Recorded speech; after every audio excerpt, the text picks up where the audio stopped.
2. 자기 계시 개념과 계시의 간접성 문제. 판넨베르크가 궁극적으로 전달하고자 하는 신학적 명제는 역사로서의 계시이다.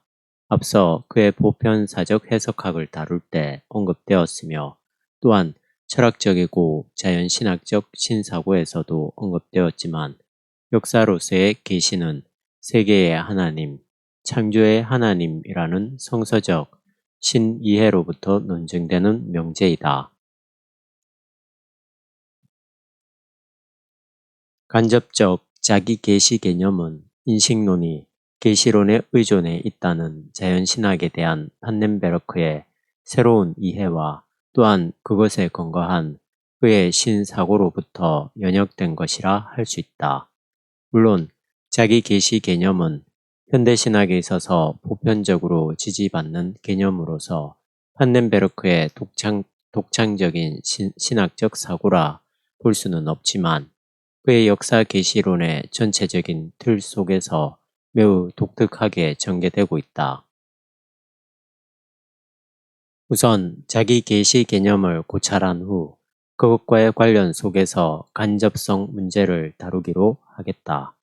판넨베르크는 하나님이 자기 계시의 양식을 갖는다고 그의 신학 활동 초기로부터 현재에 이르기까지 명확하게 피력하고 있다.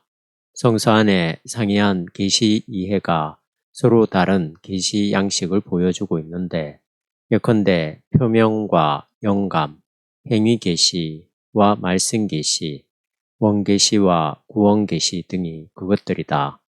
그뿐만 아니라 이스라엘과 함께 하시는 하나님의 역사나 자연도 역시 하나님의 계시로 언급되고 있다. 그런데 이러한 상이한 계시 표상에서 일치되고 있는 것은 계시는 본질상 하나님의 자기 계시라는 점이다. 기독교 신학에서 하나님의 존재와 그의 계시 행위의 일치를 말한다는 것은 계시를 하나님의 본질이 노출되는 것으로 간주한다는 뜻이다. 본질의 드러남이 아닌 그 어떤 매개물을 계시라고 할 수는 없다. 하나님이 온전히 자신을 드러내는 사건이 엄격한 의미에서 계시라 할 수 있다는 말이다. 그런데 분명한 것은 지금까지 인간과 우주의 역사 안에서 하나님은 자신의 본질을 그대로 드러내지 않았다는 사실이다.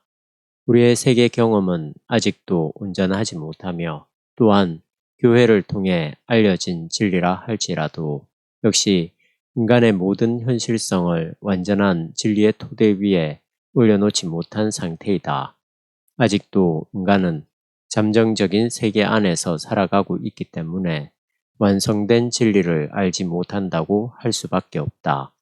그러므로 하나님의 자기 계시를 말하는 교회는 잠정적인 세계 속에서 계시를 보다 엄격하게 규정해야 하며 철저하게 개념화함으로써 인간, 세계, 그리고 역사를 통전적으로 해석하고 견인해 가도록 해야 할 것이다.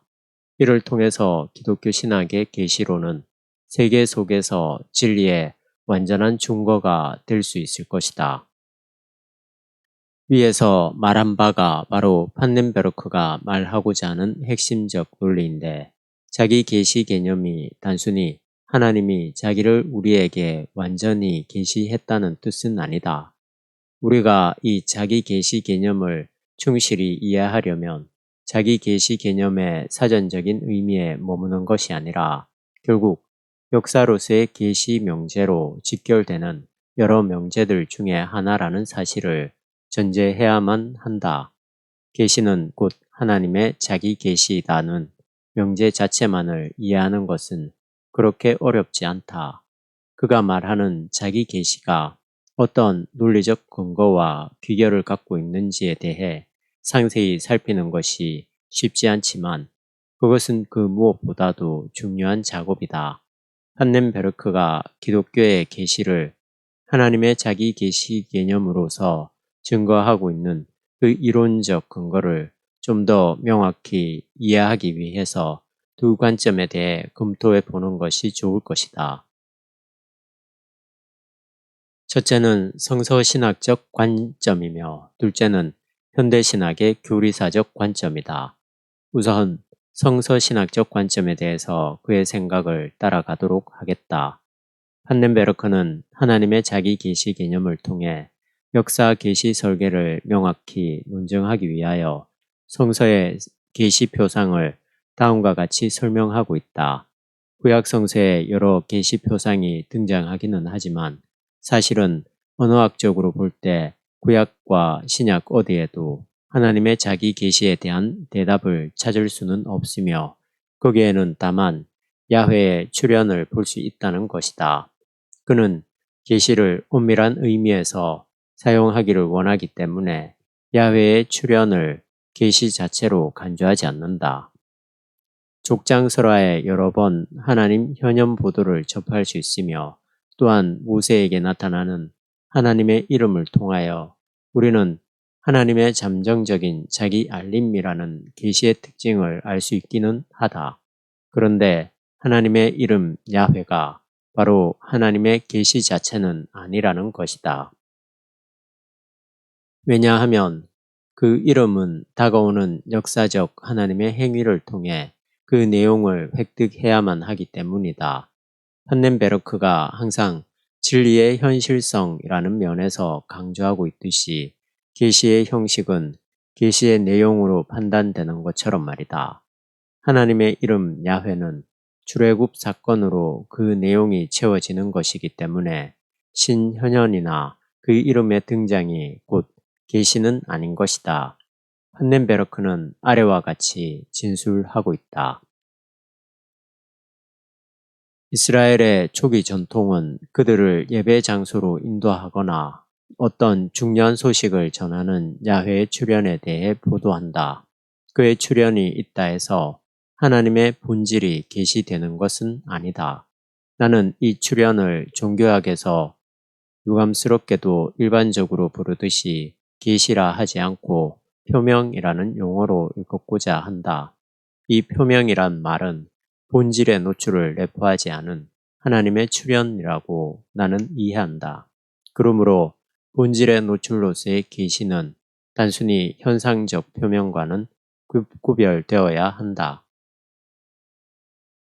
이와 같은 하나님 자신의 본질이 노출되는 것이 아닌 한 그것을 계시라고 간주하지 않는 판넨베르크의 주장은 계시에 대한 엄격성에 건거한 것이다. 사실 분명한 것은 우리가 아직도 불완전한 진리 가운데 놓여 있다는 점이다. 인간이 현재 경험하는 세계와 시간과 역사는 엄격한 의미에서 완전한 것이 못 된다. 계시가 궁극적으로 하나님의 자기 계시이며 진리 자체라고 한다면 그리고 계시가 구원의 확연한 사건이라면 모든 비밀이 밝히 드러나는 하나님 자신의 노출로서만 이해되어져야만 한다. 우리가 아직 이러한 궁극적 현실성을 소유하지 못하고 있다는 사실, 그리고 우리의 현재적 세계와 역사가 모든 현실성을 아직 완전하게 드러내고 있지 못하다는 사실 안에 우리는 존재하고 있다. 이처럼 궁극적 진리가 아직 완전하게 드러나지 않은 것처럼 인간이 아직 완전한 계시를 소유하지 못했다는 것도 사실이다.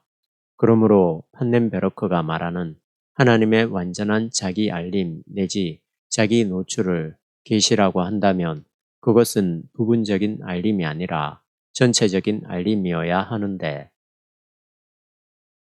이것은 역시 역사적으로 논의될 수밖에 없다는 것이 일반적인 지지를 받을 수 있는지 여부를 차치하고 일단 그의 일관된 주장이다. 판넨베르크에 의하면 유대의 포로 상황에서 계시 사고에 대한 새로운 기능이 발전한다.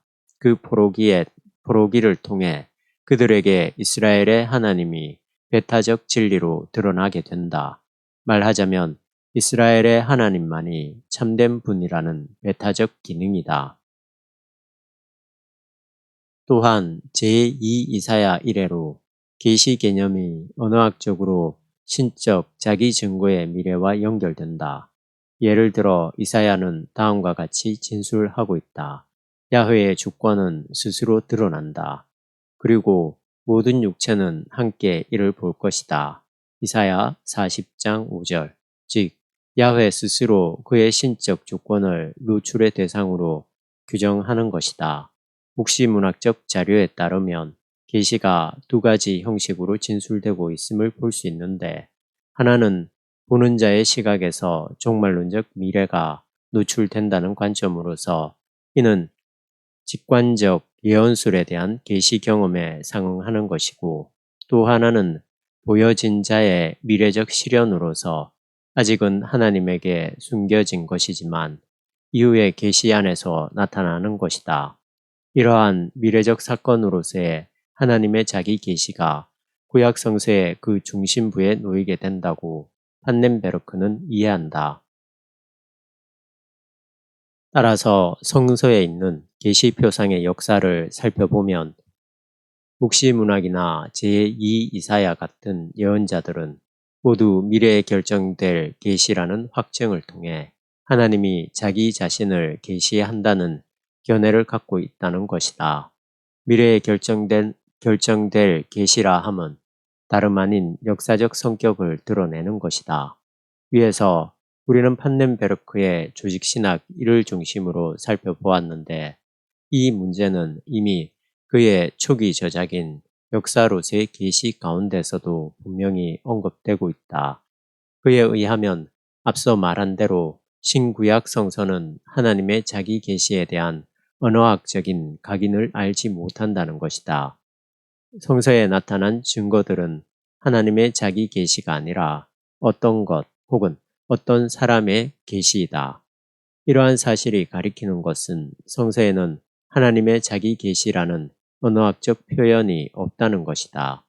그럼에도 불구하고 성서의 정언에서 하나님의 직접적인 노출로서의 자기 계시를 찾아보려는 노력이 세 가지 방향에서 진행되었다고 판넨베르크는 밝히면서 그러한 시도를 비판하고 있다.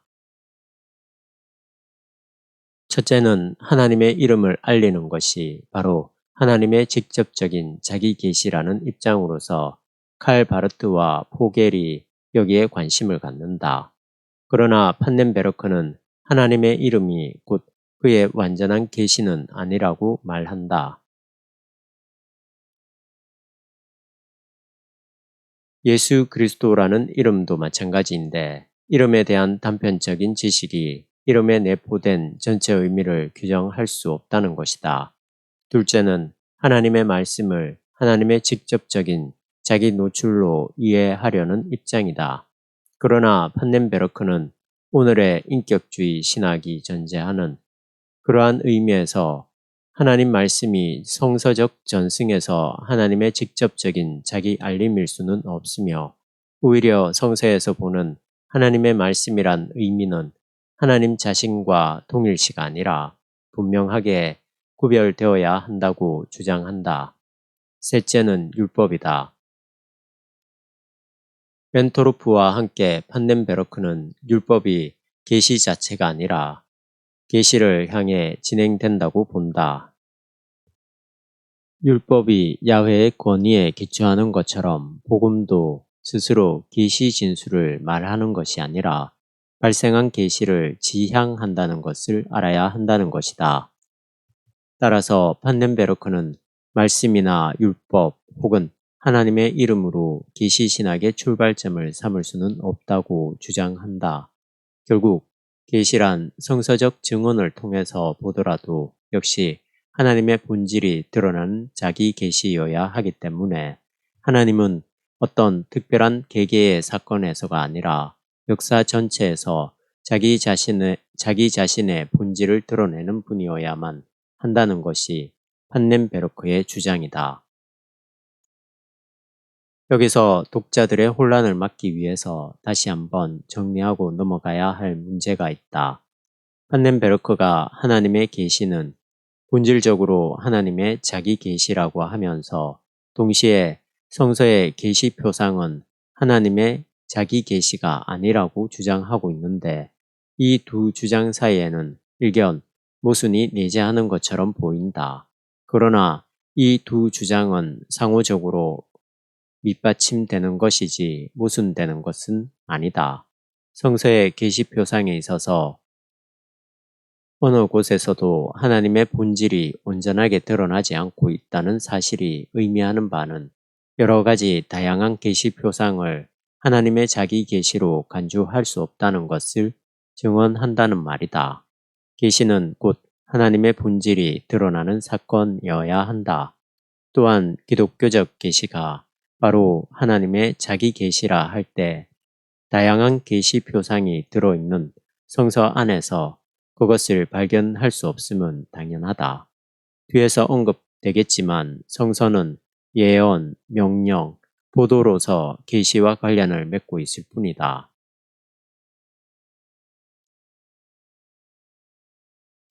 이상에서 살펴본 대로 판넨베르크는 그의 역사 신학을 구상할 초기부터 현재에 이르기까지 성서가 말하는 계시 표상은 결코 하나님의 자기 본질이 드러나는 것이 아니며 다만 자기 계시를 지향하고 있다는 점을 분명히 하고 있다.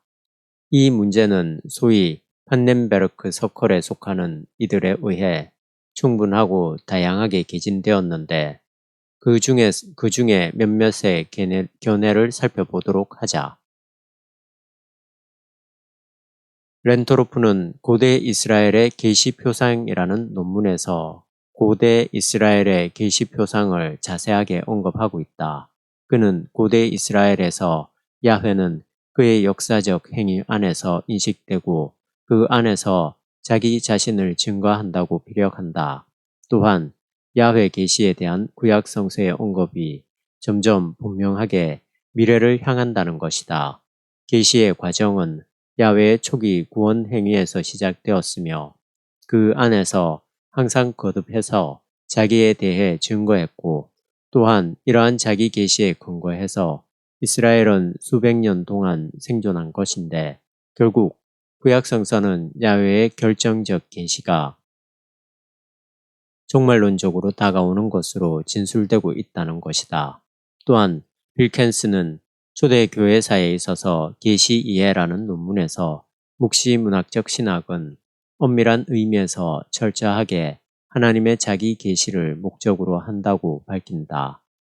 이들은 다같이 신학적 계시 개념을 하나님의 전적인 자기 노출로 이해한다는 점에서 같은 바탕에 더하고 있다. 따라서 계시는 필연적으로 하나이며 하나님의 표명, 출현과는 구별되어야 한다는 것이다. 그리고 그것이 하나님의 자기 증거라는 면에서 볼 때 근본적으로 보편적인 견해라고 저들은 생각하고 있다.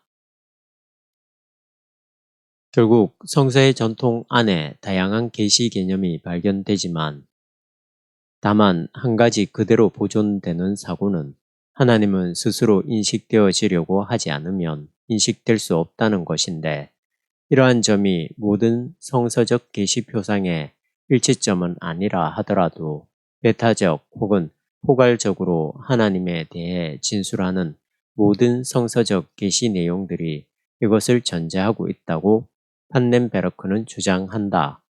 그가 강조하는 것은 서로 다른 계시 언어학과 표상이 성서의 증언에 나타나고 있지만 하나님의 신성은 자기를 증거하고 계시하는 것을 목적으로 한다는 점이 가장 두드러진 의미라는 것이다. 성서적 계시 표상은 성서가 스스로 완전한 계시임을 증거하지 않고 하나님 계시의 자기 계시적 성격을 증거한다. 서로 다른 계시 표상들이 결국은 하나님의 본질이 드러나는 종말론적 자기 계시를 향한다고 볼 수 있다. 한편 판넨베르크가 말하는 이러한 자기 계시 개념 속에는 뒤에서 언급되겠지만 종말론적 자기 계시와 그것의 현재적이고 간접적인 계시의 표징, 즉 미래에 온전하게 드러나게 될 전체 계시와 현재의 부분적이고 잠정적으로 드러나는 계시 사이에 순환 관계가 작용한다고 볼 수 있다. 이제 두 번째로 자기 계시 개념에 대한 교리사적 논증을 판넨베르크가 어떻게 전개하고 있는지 살펴보도록 하자. 그는 하나님의 자기 계시 개념이 구약 성서의 전통보다 오히려 현대적 사유에서 더욱 분명하게 자리 잡게 되었다고 생각한다. 자기 계시 개념은 독일 관념주의에서 삭튼 하나님의 주관성에 대한 사유로부터 발생했다고 볼 수 있다. 이들은 하나님의 자기 계시에 대한 사고를 계시의 주체와 내용의 엄격한 동일시라는 의미에서 생각하였다. 판넨베르크의 설명에 의하면 셸링은 1800년 절대 계시자의 자기 계시에 대해 어느 곳에서나 오직 스스로 계시할 수 있는 자라고 했으며, 더욱이 헤겔에게 있어서 하나님의 자기 계시는 우선적으로 자기 지혜에 따라 생각되는 정신의 자기 계시 실존이라는 것이다. 이러한 헤겔의 계시 개념은 기독교를 절대 종교로서 구성하게 되었으며, 따라서 계시를 하나님의 자기 계시로 이해하게 된 것이라고 판넨베르크는 밝힌다. 여기서 판넨베르크의 교리사적 분석을 상세하게 토의할 수는 없지만, 독일의 관념주의 철학과 그 신학에 있어서 특별히 헤겔에게서 신의 세계화라는 사고를 통해 결국 하나님의 자기 계시 개념이 전개되었다는 판넨베르크의 관점이 적절하다는 것만을 지적해 두려고 한다.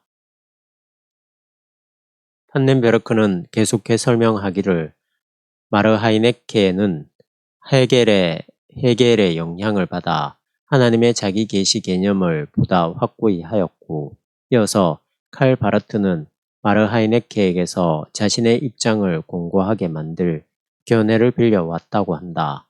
바르트는 비록 하나님의 주관성을 강조하고 그의 계시론적 우선성을 지나칠 정도로 강조하고 있지만, 그의 교회학에서 다음과 같이 하나님의 자기 계시에 대해서 분명한 입장을 천명한 바 있다. 하나님이 누구이며 무엇이 신적인 것이냐에 대해 우리는 하나님이 자기를 계시하는 곳에서, 그리고 이로써 자신의 본성과 신적인 것의 본질을 계시하는 그곳에서 배워야 한다.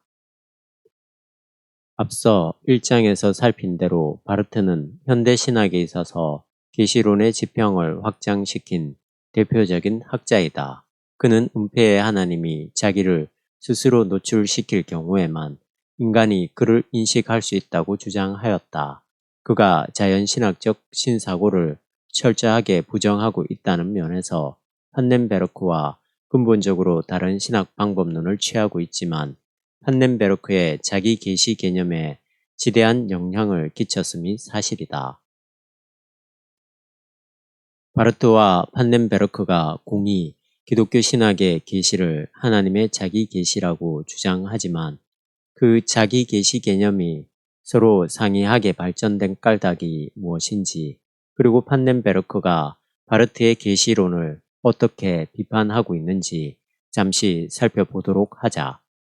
판넨베르크는 바르트의 자기 계시 개념이 그리스도 이론론적 계시 이해로 치우치고 있다고 비판한다. 바르트가 계시의 유일성을 하나님의 자기 계시에 엄격히 적용시킴으로써 그리스도 이론론적 계시 이해를 주장하는 것은 이 사실, 즉 자기 계시의 개념에 암시되어 있는 그 무엇을 충분히 고려하지 않은 잘못 때문이라고 판넨베르크는 주장한다. 자기 계시 개념은 그것이 계시의 미래성과 간접성과 부분성, 그리고 포괄성을 그 안에 담고 있는 것임에도 불구하고, 바르트는 그리스도 중심적 사고로 인해 배타적인 계시 이해로 치우쳤다는 것이다. 바르트가 하나님의 자기 계시를 그리스도 이론론적 계시 이해로 발전시키고 있는 것에 반해, 판넨베르크는 자기 계시 개념을 통해 하나님의 완전한 자기 노출인 계시를 포괄적 개념으로서의 보편적 역사라고 생각한다. 바르트와 판넨베르크는 같은 자기 계시 개념으로부터 그리스도 이론론적 계시와 역사 계시라는 구별된 신학적 입장으로 발전시켰다. 이렇게 상반된 결과에 이르게 된 이유는 역시 그들이 처한 삶의 자리가 너무도 달랐다는 점에 놓여 있을 것이다. 바르트가 자유주의적 종교 상대주의와 치열하게 투쟁해야만 했다면 판넨베르크는 역사와 미래의 관점을 요청하는 세계, 그리고 비종교적으로 성숙한 세계와 대화를 해야만 했다. 지금까지의 논의를 잠시 정리하고 다음 주제로 넘어가도록 하자. 이 문제는 역사 계시 설계에 있어서 자기 계시 개념이 어떻게 기능하고 있는가에 대한 전망을 밝혀보자는 노력이다.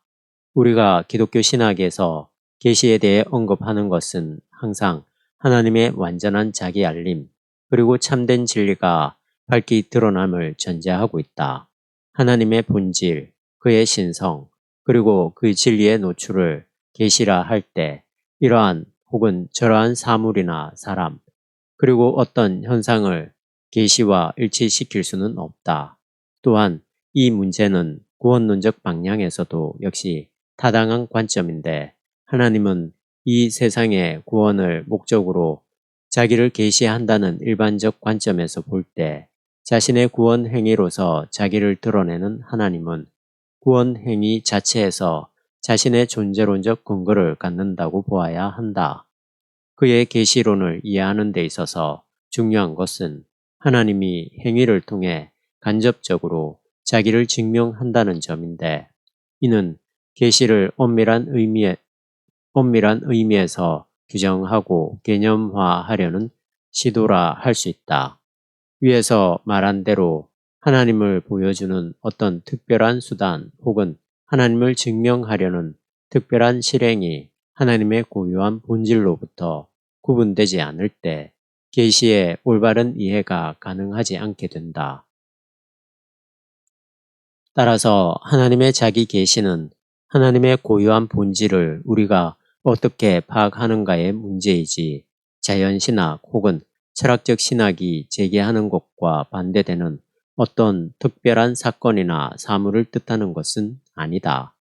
이런 점에서 판넨베르크에 의하면 구약 성서적 계시 표상인 표명이 하나님에게 가리워진 형태로 나타난다는 바르트의 사고는 자기 계시 개념이 갖는 계시의 일치성에 어긋나는 것이며, 그렇기 때문에 자기 계시로서의 계시의 본질을 말하는 바르트의 기초적 통찰은 그 근거가 상실될 수 있다.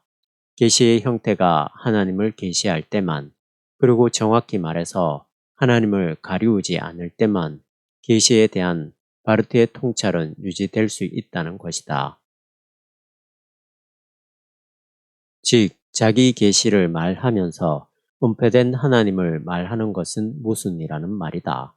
결국 판넨베르크가 주장하려는 것은 계시 논의를 철저하게 진행시켜야 한다는 것인데, 이는 곧 계시론에 대해서 언급할 때 반드시 하나님의 자기 노출을 투명하게 견지해야 한다는 의미이다.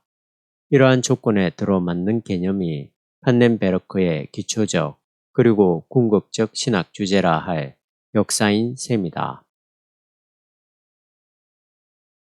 하나님의 자기 계시 개념과 더불어 또 한 가지 중요한 계시 개념은 계시의 간접성이다.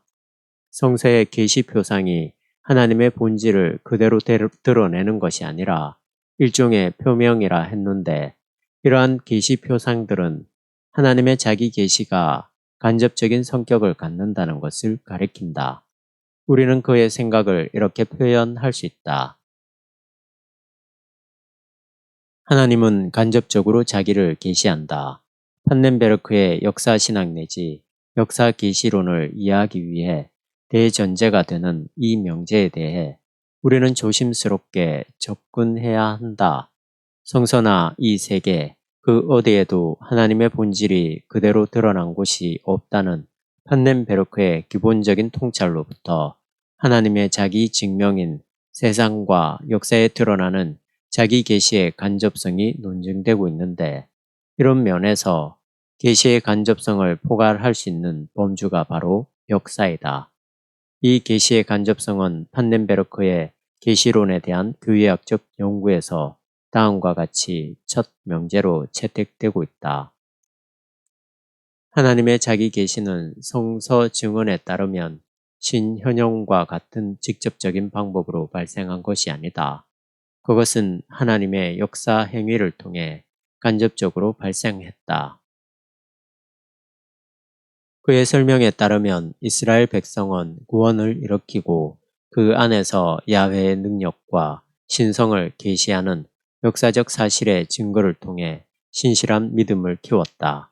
신명기적 관점에서 볼 때 야훼는 에집트로부터 자기 백성을 해방시키고 가나안 땅을 허락하심으로 자기의 신성을 증거하신다는 것이다.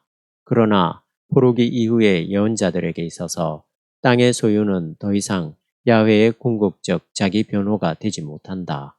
그 시기에 묵시문학은 구약 성서의 계시를 발전시켰는데 이는 야훼의 결정적 자기 증거 그리고 그 주권의 나타남이 마지막 사건과의 관계에서 기대되고 있다. 이러한 묵시문학적 관점에서 예수의 부활과 그 이전의 운명은 야훼의 종말론적 자기 증거의 반영으로 이해될 수 있으며 또한 신약의 계시 이해에는 구약의 유대적 뿌리와 영지주의적 뿌리를 함께 갖고 있다고 그는 밝힌다. 그는 내가 바로와 그 병거와 마병으로 인하여 영광을 얻을 때에야 애굽 사람들이 나를 야훼인 줄 알리라. 는 본문에 대해 다음과 같이 설명한다. 출애굽기 14장 18절 참조, 출애굽기 16장 6절. 역사 행위를 통한 야훼의 영광 받으심은 그 행위 안에 있는 하나님의 신성이 간접적으로 계시된다는 것을 가리킨다. 뿐만 아니라 바울에게서도 예수의 운명 안에서 하나님은 간접적으로 계시된다. 판넨베르크에 의하면 제2세대 그리스도인들도 역시 하나님의 주권을 간접적으로 인식했으며 구약의 전통으로부터 신약에 이르기까지 저들은 한결같이 하나님의 계시를 직접적으로 바라보지 않았다는 것이다. 온전한 하나님의 자기 알림은 미래적이며 종말론적인 성격을 갖는 것으로 증거되기 때문에 그 계시는 간접적으로 발생된다고 한다. 물론 이 간접적 하나님의 자기 계시를 충족시킬 수 있는 개념은 역사라는 것이 판넨베르크의 일관된 주장이다. 이러한 판넨베르크의 주장이 얼마나 성서신학적으로 그리고 교회학적으로 타당성을 갖는지에 대해 이 자리에서 논의하는 것은 논점이 흐려질 염려가 있기 때문에 그 문제는 제4장에서 포괄적으로 다루기로 하고 일단 계시의 간접성에 대한 판넨베르크의 진술을 조금 더 따라가고자 한다. 하나님의 자기 계시가 직접적으로가 아니라 역사 안에서 간접적으로 발생한다는 판넨베르크의 계시 이해는 자기 계시 개념과 더불어 같은 맥락에 놓여 있는 가장 기본적인 통찰인데 어떻게 보면 이 두 주제는 사실 같은 범주에서 다루어져야 할 것이다. 말하자면 역사로서 증거되는 간접적 자기 계시가 판넨베르크가 집중하고 있는 계시론의 요약이다. 판넨베르크에게서 역사가 하나님의 신성이 증거되는 자기 계시의 영역이라는 것은 이스라엘이 발견한 것이며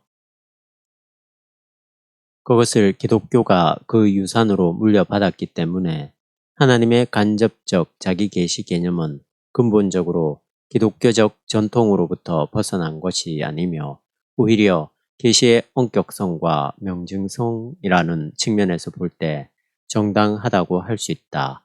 이 문제에 대한 다음과 같은 판넨베르크의 진술을 직접 들어보도록 하자. 여기서 하나님의 직접적 자기 계시 대신에 사실에 따라 하나님의 역사 행위의 거울 안에 있는 간접적 자기 계시의 사고가 지적되어야 한다. 하나님 말씀의 전체성과 그 행위 그리고 야훼로부터 작용된 역사는 하나님이 누구인지 간접적으로 가리키고 있다. 판넨베르크가 주장하는 계시의 간접성은 아이어가 밝히고 있듯이 또한 앞서 판넨베르크의 해석학적 원리에서 밝혔듯이 계시의 종말론적 성격을 가리킨다고 할 수 있다.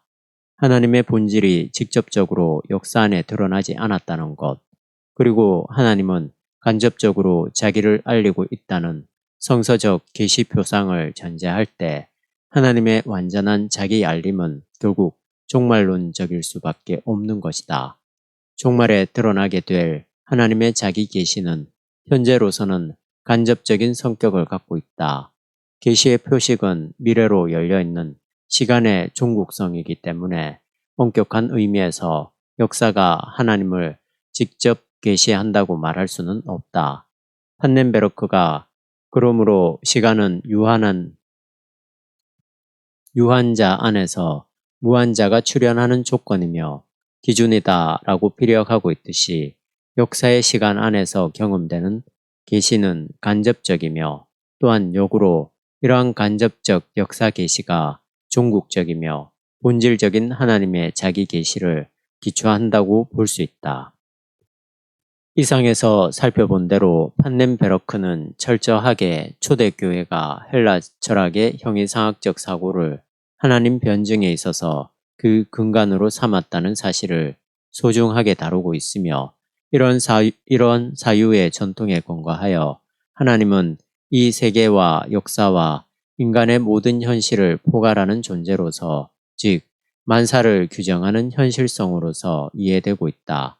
이는 근본적으로 하나님을 창조주로 고백하는 성서적 사유와 같은 지평에 놓여 있는 생각으로서 창조자 하나님은 만사의 현실성과 관련을 맺는다는 말이다.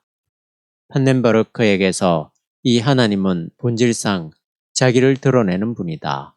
그가 형이상학적 신사고 그리고 자연신학적 신사고에 말하려는 것은 하나님은 본질상 자기를 드러낸다는 사실이다. 이러한 자기 계시자로서의 하나님을 논증할 수 있는 개념은 역사이다. 이 역사는 하나님이 자기를 간접적으로 드러내는 계시 자체이다. 자기 계시 개념과 계시의 간접성은 자칫 모순된 것으로 보일 수 있다. 하나님의 계시는 근본적으로 하나님의 본질의 드러남인데 그 계시가 동시에 간접적이라고 말하는 것 사이에 모순점이 놓여 있는 것처럼 보일 수 있다는 말이다. 그러나 판넨베르크의 계시론은 계시의 개념화이지 역사가 곧 계시라는 등식으로 표명되지 않는다는 사실을 분명히 해야 한다. 그의 이러한 접근 방식은 귀납적이라 할 수 있는데 인간, 세계, 역사를 통해 계시를 개념화하자는 것이다. 우리는 계시를 어떤 사실이라고 말할 수 없고 어떻게라고만 말할 수밖에 없을지 모른다. 역사로서의 계시 명제가 뜻하는 바는 역사가 곧 계시라는 사실을 실증하는 게 아니라 기독교 계시의 성격이 종말론적이며 간접적이며 보편적이라고 규정하는 작업이다. 종말론적이고 간접적이고 보편적이라는 성격 규정에 가장 적합한 개념이 결과적으로 역사이기 때문에 그는 역사로서의 계시라고 말하는 것이다.